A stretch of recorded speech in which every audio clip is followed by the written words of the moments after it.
এক ব্রহ্ম দুই নয়, জন্ম জন্ম ভিন্ন ভিন্ন নাম। কলিতে যবন তুষ্ট হইল বিকলিলে নষ্ট, দেখিয়া রহিম হইলা রাম। ভক্তের কারণে হরি রহিমের বেশ ধরি, তুষ্টি দেখি দূরে পরিহার। ব্রাহ্মণে বলিয়া ভেদ ঘুচালে মনে রোখে, রক্ষা কইলে সৃষ্টি আপনার। এক মনে অল্প ধনে যে তোমারে সে নিমানে, হাসিল করহ তারকা। আমি অতি মরমতি কি জানিব কতি স্তুতি, নিজ গুণে পুর গুণধাম। তোমার সেবাতে হয় হৃদয়ের গ্রন্থি ক্ষয়, তোমার বিনা কিছু নাহি জানি। সদানন্দে হয় লীন তোমার প্রেমের অধীন, পরাপর সেবাগত ধ্যানে। দরিদ্র দ্বিজের কাছে পূর্বকালে শর্ত আছে, আত্মবাক্য পালিবে আপনি। নায়কের হয় তুষ্টি সে নিতে করহ দৃষ্টি, শোনো আপনার ব্রতবাণী। দুঃখ বিনাশিনী তথা তোমার মঙ্গল কথা, যে গায় গায় কিংবা শোনে। তুমি রক্ষা করো তারে মহামারে মহাঘুরে, রণে বনে রিপু সন্নিধানে। দৃঢ় ভক্তি হয় যার, পাতক না থাকে তার, মনোরথ সিদ্ধি হাতে হাতে। কহে দ্বিজ রামেশ্বর শুদ্ধ ভাবে শোনো নর, হরি বল পীরের পীড়িতে। শ্রেণী দিয়ে শুদ্ধ ভাবে বুঝিলে বঞ্চিত লবে, পুত্র দ্বারা অর্থ ঘোরা দোলা। ভনে দ্বিজ রামেশ্বর বুঝে কার্য করুন, শোনো প্রভুর অষ্টমঙ্গলা। কলিতে প্রথম তত্ত্ব ফকিরত্ব কায়া, দ্বিতীয় দরিদ্র দ্বিজে দিলে পদ ছায়া। তৃতীয় ত্রিবিধ করিলে নিস্তার, চতুর্থে উৎকট কষ্ট নষ্ট পাঠুরা। অন্য জন মননে পঞ্চমে পরাপর।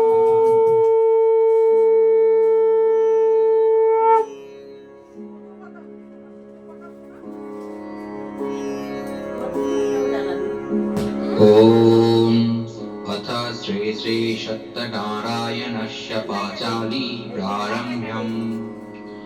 ओम नारायणं नमस्कृत्य नरं चैव नरोत्तमं, देवीं सरस्वतीं चैव ततो जयमुदीरयेत्। সত্যনারায়ণ পদ করিয়া বন্দন, ক্রমে ক্রমে বন্দিলাম যত সুরগণ।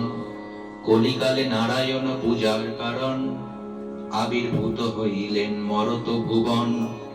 দরিদ্র ব্রাহ্মণ এক মথুরায় ছিল, না দেখে সুখের মুখ দুঃখে কাল গেল। একদা ব্রাহ্মণ সেই ভ্রমিয়া নগর, ভিক্ষা না পাইয়া কিছু হইয়া কাতর। তরুতলে বসিলেন বিষণ্ণ বদনে, রোদন করেন কত দুঃখ ভাবি মনে।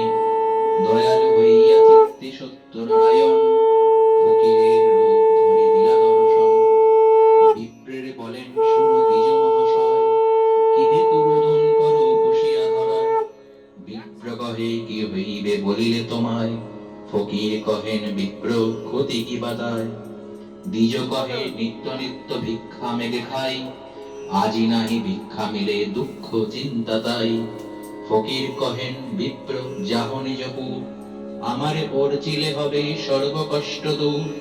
বিপ্র কহে নিত্য পুজি শিলানারায়ণ, তাহা বিনা করিব কি ম্লেচ্ছ আচরণ। ফকির বলেন হাসি শুনো বিপ্রবর, বেদ বা কোরআন কিছু নহে মতান্তর। যেই রাম সেই রহিম নাম একই হয়, ত্রিলোকে নাহিক দুই কহিনু নিশ্চয়। কহিতে কহিতে কথা অখিলের নাথ, শঙ্খ চক্র গদা পদ্মে শোভে চারি হাত।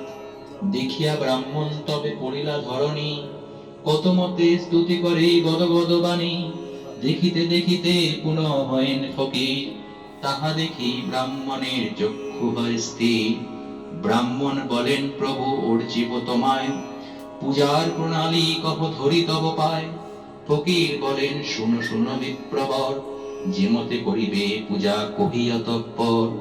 গোধূম সহসের করিবে গুড়া, সুপারি সওয়া গন্ডা পান রঙ্গা ছড়া। শর্করা সহসের বা ইক্ষু গুড় দিবে, ক্ষীর কিংবা দুধ সহ ভক্তিতে করছিবে। এই সব বস্তু বিপ্র করি আয়োজন, চারিদিকে বসিবে যত ভক্তগণ। আমার গুণের কথা শুনিবে শ্রবণে, বিধানে পুজিবে বিপ্র পরম যতনে। সত্যবীর কপি সবে মাঠে দিবে হাত, নারায়ণ বলি করিবে প্রণিপাত। প্রসাদ লইবে যত্নে এই তো বিধান, এত কহি নারায়ণ হন অন্তর্ধান। শুনি ভাবে গদ গদ বিপ্র পুলকিত, ভ্রমিতে ভ্রমিতে গৃহে হন উপনীত। ব্রাহ্মণী শুনিয়া হন হর্ষে নিগমন, শিরনিয়াদি করিলেন যত আয়োজন। যথাবিধি করছিলেন নারায়ণ পদ, রাতারাতি হয় গৃহে অতুল সম্পদ। ইহা দেখি গ্রামবাসী কাঠুরিয়াগণ, ভক্তি করি দ্বিজবরে জিজ্ঞাসে তখন। শুনি দ্বিজ বলিলেন বিধান সমস্ত, কাঠুরিয়াগণ শুনি হয় বড় ব্যস্ত। শিরনিয়াদি কইল তারা বিহিত প্রকারে, সর্বকষ্ট দূর হইল হর্ষ ঘরে ঘরে। সদানন্দ নামে সাধু ছিল একজন, কাঠুরের সুখ দেখি হয়ে হৃষ্টমন। জিজ্ঞাসিয়া আদি অন্ত সকলেই জানিল, জানিয়া সাধুর হৃদয়ে ভক্তি জন্মিল। সাধু কহে অপ্র